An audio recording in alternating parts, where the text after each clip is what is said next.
thank you very, very much, Friederike. Super, thanks very much. I'm sure everybody else is clapping. I can't see people at the moment. I'm just changing my view so that I can see as many people as possible. So there are lots of clapping hands.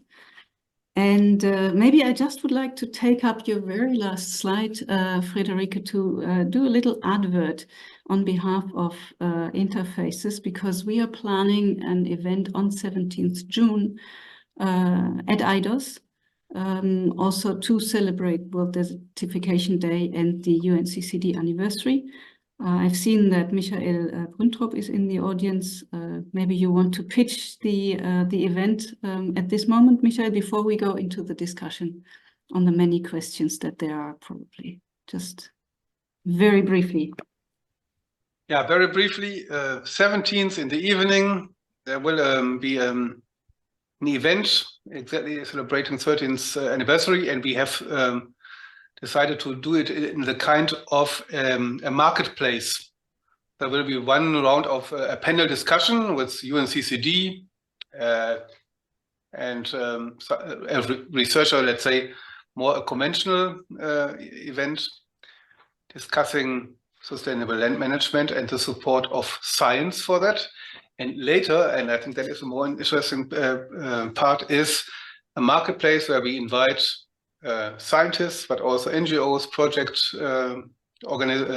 implementation organizations to show what they have in the area of sustainable land management, desertification and drought, because that is the overall topic.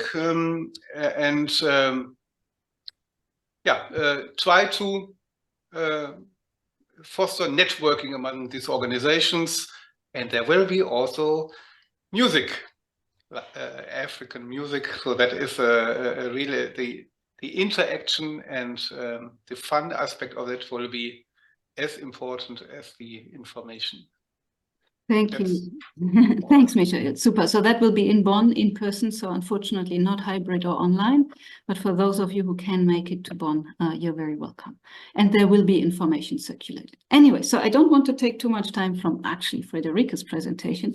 And I must say I was very impressed with the way how you were also getting your information into the highest levels of the discussions, as you mentioned in some of your last slides.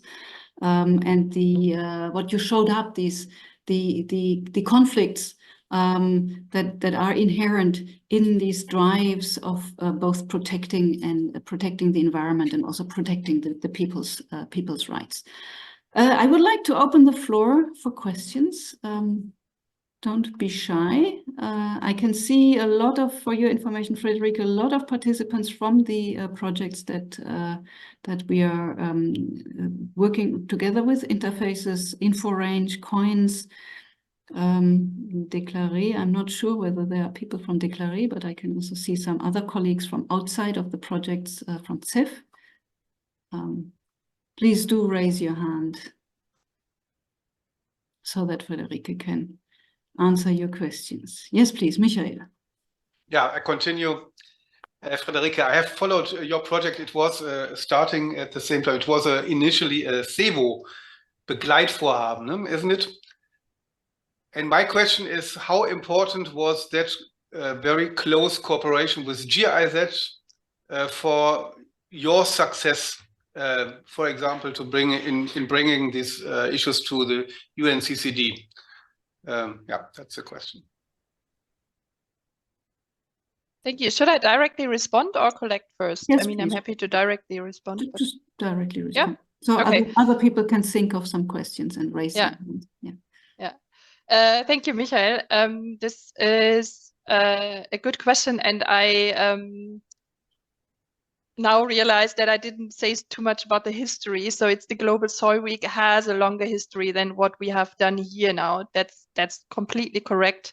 So I think also bringing that into all the connection and the linkage to UNCCD has been already developed way before we have done that monitoring work or the work that I have presented here.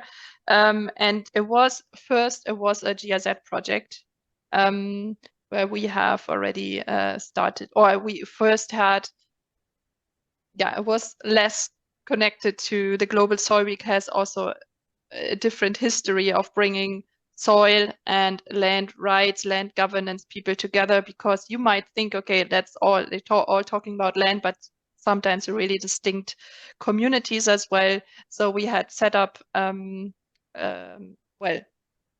the process, which is the research process itself, and the platform, which was then always a bigger meeting. And I think maybe, Michael, you might have participated in one of the Global Soil Week meetings as well.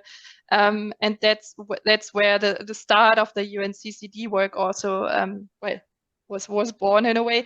So we had I don't want to say that it's because of the GIZ connection that we had the opportunity then to work with UNCCD, but through the GIZ is, sorry, now I'm making it really complicated, I think, but when it comes to the negotiation at UNCCD level, it is, from the German side, it's the European group that is negotiating, and this for the particular topics, then BMZ and GIZ in particular involved in that European group to actually negotiate also on behalf of Germany. And for that particularly land tenure decision, TMG was asked to negotiate as well. And that's how we really came into that process. I hope that was more or less clear, but it's quite a complex thing. And I think maybe Michael, you also know a bit better even, but I think that's how we also got into that UNCCD and especially the land tenure negotiations also. And then the negotiation, of course, opened up a room also for us to basically follow this. And that's, yeah, because that's also one of our key objectives. Yeah. Shows how complicated and how complex these processes are and how important it is to network, what we are doing here as well. So I think also this colloquium is a means for networking and connecting. Tina, please go ahead. Yeah, thanks a lot, Friederike. Very exciting what you presented, and I think you probably could have done 3 or 4 hours of presentations on individual topics of it. And I want to use the opportunity, since you mentioned you worked on women's rights, if you could maybe highlight some of the research results and how did you feed these back to the UNCCD? I think you did one workshop, but maybe if you could explain more what you have done exactly, that would be great. Yeah, so our work on women's land rights is more than related only to UNCCD, I must say. So it goes beyond that. We have also in previous projects already worked on that. And it's, yeah, especially now, maybe let me, give a few examples rather from the Kenyan context. Of course, it's a bit particular in terms of the context then, but in the Kenyan context, it's also a lot about community and intra-household conflicts. So if women or if the husband dies or they get divorced, women are often evicted or forced, maybe not always evicted, but forced out from their land, leaving them with nothing. And that's quite, so there is no way of actually claiming your rights. What we are doing at the moment is to working with the Kenya Land Alliance and the Rainforest Foundation UK, and we have developed a tool. This is called Haki Adi. Do we have any Swahili speakers here? It's called, well, Haki Adi is translated into land justice. So it's a land justice tool where women are able to report their land conflicts. So on the one hand, it's, and there is a local level or community-based organization who receive that. It's really an alert, because sometimes it's really also, it's sometimes connected to gender-based violence or to a lot of violence as well. So they really have to react quite quickly. Sometimes it's a longer process. So they evaluate of how they are handling the case. That's not our business at all. So they are, sorry, I'm now talking about the bigger process. So, but so it's on the one hand on the individual level, but in addition, it also gives a lot of information of what the central problems are to the umbrella organization in Kenya, and they again use that for their advocacy and feeding it into their also into processes such as UNCCD, for example, or at the ministry level there. And we are trying to see how this tool, for example, can give a bit, a way of access to justice, basically, in the context of climate action activities. I'm happy to share, we've just published also an article in the Rural 21 journal about that tool, and I'm happy to share that also with you. Cool. It will be very interesting. Cool. I was just wondering, Hussein Tadicha is in Kenya. Do you want to add anything from your own experience, maybe, to what Frederica just mentioned? Hussein is from the InfoRange project, so working with pastoralists also, and I'm sure that you can add some of your own experience. Hussein, please. Welcome. Seems you're muted, or your microphone doesn't really work. Let me just... we cannot hear you, and we cannot see your microphone icon, which is unfortunate. Maybe something to do with maybe on a mobile connection. Yeah. Sorry, we can't hear you. Maybe we can come back to you later on. Yeah. I would like to ask, there's a question in the chat from Priscilla Badawi Coffee. I would like to use the opportunity to ask if there are possible opportunities for my research work in sustainable land management using indigenous plants. Is this a question to the speaker?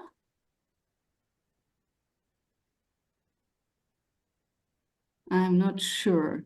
This is a question to the speaker. In that case, I would like to go on to Peter, followed by Frank. Thank you so much, Hannah. And Frederica, thank you so much for the insightful presentation. I have two questions.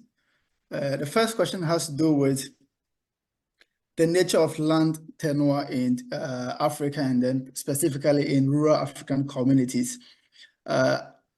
Looking at how African land is inherited or land is owned and assessed, and from your work, we realized that your participants were people who were living within protected areas and those who were outside protected areas. Within these two terrains of protected areas and outside, did you find any distinction between their land tenure systems? And if so, what kind of solutions can be developed to enhance land tenure systems within these specific areas? I am asking this because from my childhood, I also lived in the forest area, and farmers knew the boundaries of their land, but going into the forest, there was no restriction. Everybody could have access to the forest because it wasn't a protected area. But when it comes to boundaries of where farmers farm, everybody knows who actually owns. Even if it is not yours, you automatically become the person who farms there forever, and your children inherit it. So from your case studies in Kenya and other places, what did you observe, and what are the different land tenure systems? And my second question is that, given the nature of the land tenure systems within these local communities, how do the nuances actually influence or report back to UNCC to actually look at how they also define land tenure in relation to local realities? Okay, can you give a short answer, because we now have two follow-on questions also from Frank and Alex, so brief answer. Yeah, it's a super complex question. Sorry. And the common answer, it depends on the context. I know that's a stupid, no, not a stupid answer, but it's, I don't want to answer like that. So in some of the cases, people felt more in, so in Madagascar, you have different zones. So you were even able to live in the protected zone, but it's kind of a buffer zone.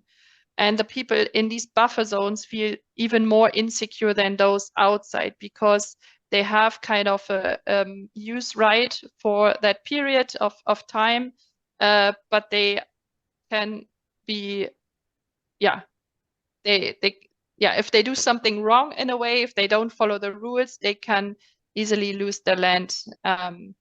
So that's quite of a, I don't know, that does not really answer the full question. And when you say everyone knows the boundaries, yes, but I think it's the communities and the people from the communities who know the boundaries. That's how maybe it's also different than what you have experienced, but I think what we see now with the carbon market projects coming up, these are external investors also. And that's the whole land grabbing debate also. Now it's more this discussion of the green grabbing, but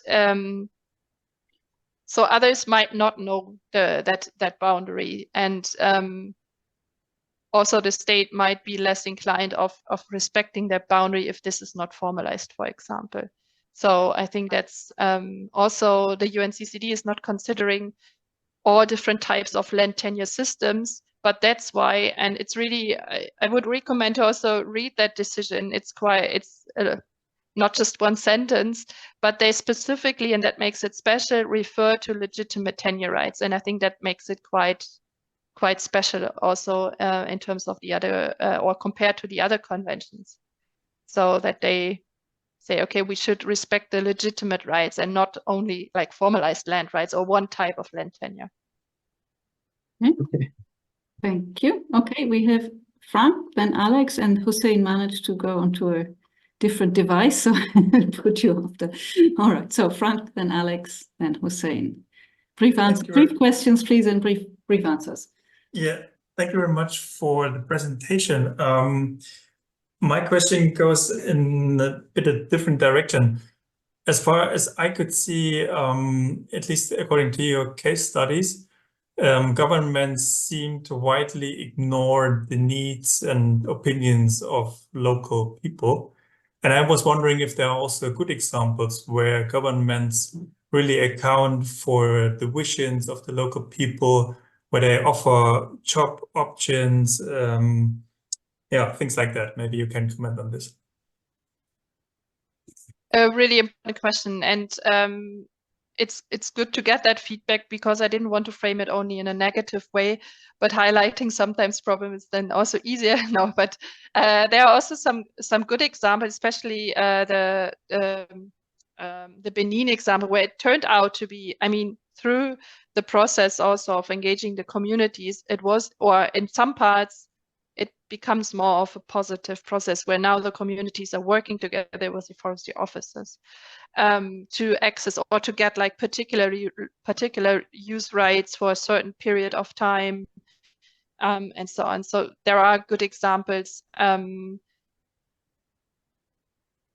But to be honest, yeah, there are some, yeah, it's always the question, so what is then a good example and how do we measure that? For example, Malawi, there are definitely, it's a different system, it's a different legal environment as well. There, the problems rather come from an institutional level, but at the end, it's managed quite well at the local level, although with the missing institutions or like the backup from the states, but still, it's really working well at the local level.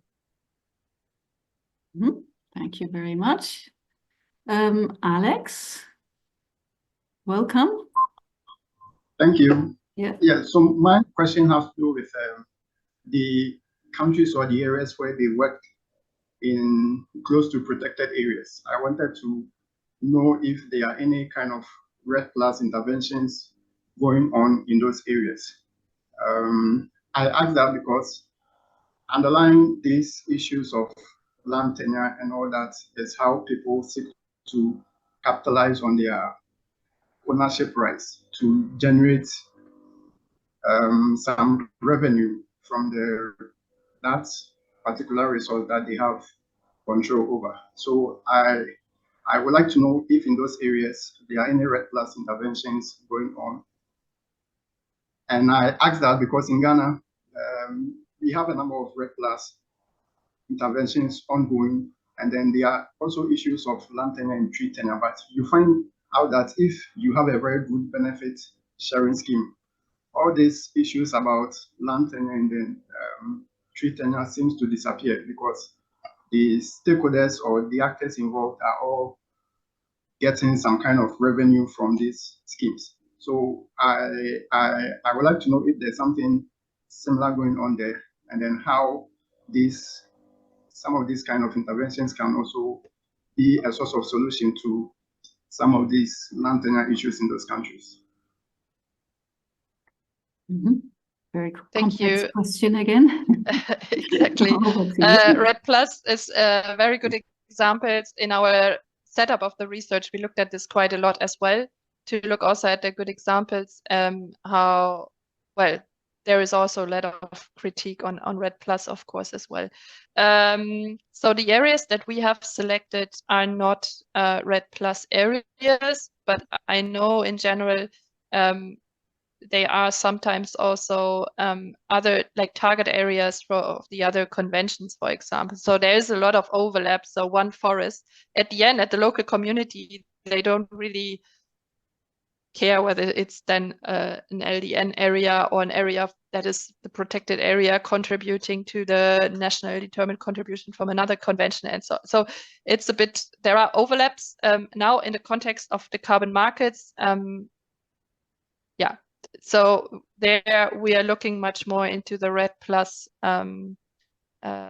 context again, and see how we can also learn from this, especially when it comes to safeguards. And there we have now also started a bit of research. I really have to say a bit of research to get a bit more information on those carbon market projects that also have been REDD+ areas, basically.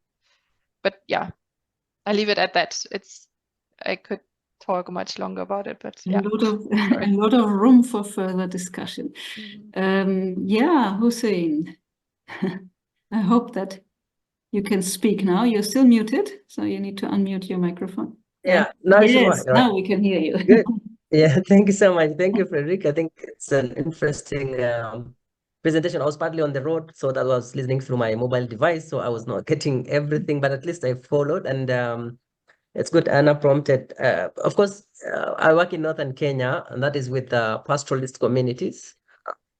And the issue of land right, of course, is something on the top of the agenda, and particularly because previously this land is not of interest to anybody because it seemed to be wastelands, not of any use, but currently attracting a lot of attention, from investments, from also now the carbon markets, which is something new that has come to us as well. And also something that we will talk about with Brigitte also in our next presentation, because we have it is it on May 16th, Anna, if I get the date right, is about something similar, actually. It's about land rights, and it relates to issues around just transitions. We need to transit. I mean, we need to remove carbon. We need green energy, for example. This is one big element in our area. Solar power and wind energy is being developed, and how it is done, versus the community rights and the benefits that they get is always questionable. And communities have been going to courts against companies and governments not really following the law, because we have laws that protect community land rights as well, although rights have not been registered per se, but overall there's the law that protects it, and a lot of contravention to this law happens, which makes it difficult for communities. And interestingly, of course, even the places that maybe you are talking about where land rights is more ascertained than the pastoral lands, still people face challenges. And we have situations where you mentioned also that land can be registered, but within that also social gender differences affects how people get that land rights to be protected. So it's an interesting conversation, and I could say that we will talk a little bit something about similar issues in northern Kenya, particularly with green energy, drought, and also resilience in this particular context. So thank you so much. Thank you. It would be really nice to then catch up on that and to discuss further for the Kenyan context. That was a good advertisement. Frederick, a quick question. Do you still have 5 minutes? Because we still have a couple of questions, or do you need to rush on? Yes, 5 minutes. I'm using someone else's office, and they were also already coming in. They're but, already no. scratching on the door. Okay, Let's see. I've got one quick No, it's fine. one quick question in the chat that I would like to take before I take Michael's. Gidia Gelaya says or asks, how do you think your land tenure activities will contribute to decision support for commodity decisions such as cocoa in the context of geo-tracking? Is that something where you can answer something to, or is that research to be done in the future? Yes, I think so. I'm not sure whether I fully understand it, but yeah, personally, I'm not the expert in this. I mean, in general, land tenure, I think from my perspective, it has a lot of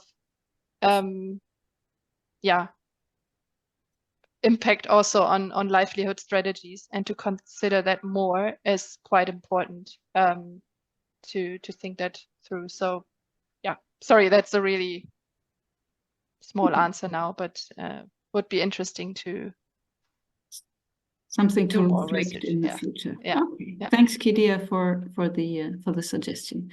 Michael, last question. Last, yeah, I thought I have some time and fill it out with using the presence of Friederike to raise one question, which is really turning in my head for a long time. And that is a link between good land rights, I wouldn't say formalized, but good, let's say there are also informal good land rights, and sustainability. I mean, our project is about sustainable land management. And of course, there are good reasons to say, okay, somebody who owns the land, takes more care, can invest more, etc. But the counter argument is, in Germany, I think hardly any country has as good and reliable and secured land rights, but we have big sustainability problems. That is a counter argument to say, where is there any kind of really good research on how close is the relation between good land rights and sustainable land management? Because Germany shows that, I mean, farmers have more to care about than only sustainability. They have to care about income, and they may have different time horizons and so on. So I think it is not automatically that good and firm land rights are always contributing to sustainable land use. And that is my question to you. Have you done such thing like a systematic research on that beyond your case studies? Do you have a good answer to that? Well, if I would have, I think I would be really, really happy. But I can assure you, we have been discussing this also quite a lot. So because I think recently there was a paper published also that really shows that there is not this direct link. If you have secure land rights, you invest more in sustainable land management. Was basically that this hypothesis was neglected. So, or that, yeah, was not proved. So I think we have not done that systematic research, but we have recently discussed it, that this is quite an important part also when we further think what is needed for in that context, and what do we want to see, for example, the next UNCCD decisions, for example. Is that something that needs to come in there as well? So we have rather looked at it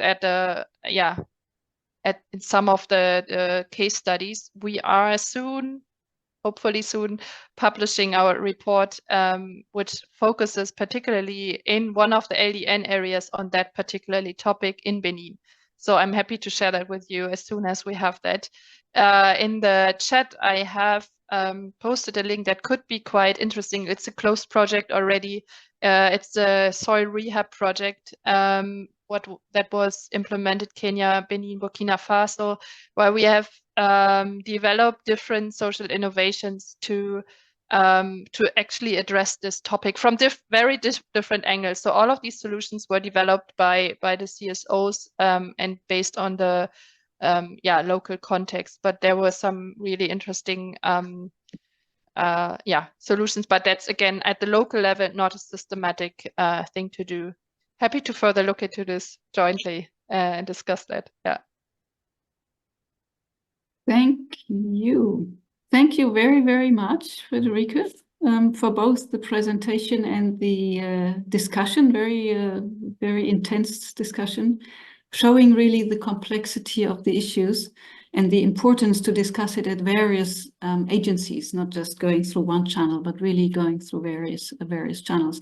And I do hope that also interfaces plus the regional projects can make a contribution, and that maybe that can also be taken up by your group, Friederike, so that we can work together on these issues and help each other to vocalize our findings. I think that would be in everybody's interest. With that, thank you very much, everybody. Thanks to Friederike also for staying on 5 minutes longer. Thanks for Hussein to already announcing our next colloquium slot on 16th of May at the same time. And I hope to see many of you again then, and stay in touch with Friederike. And as I said, and I put it in the chat also, the link, the colloquium will be posted on our website that I posted there. Thanks very much, everybody. Take care. Have a nice afternoon, rest of the day, what you had, and see you next time.